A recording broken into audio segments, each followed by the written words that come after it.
ماما علاش ما كتبغينيش؟ سير سير ما صدعنيش.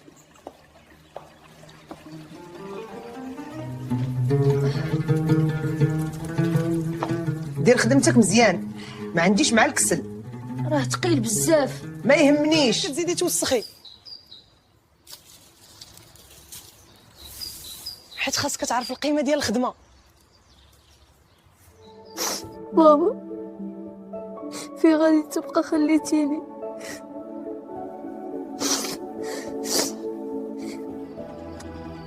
غير هاد الخبز الا ما تعجبكش نعطيه القط. ايه ولا كنتعاملوا مزيان، راه ولدي هذاك. صافي ما تخافيش عليا. ايه كلشي بخير الحمد لله. بابا رجع، راني عييت، بغيت ماما. مصيبه. الله يلحقك الماما، كندفنوك اليوم قبل غدا. الا كملتي هذا الفيديو حتى الاخر ما تنساش دير ليا جيم وتخلي ليا كومونت، راه تعليقك كيهمني.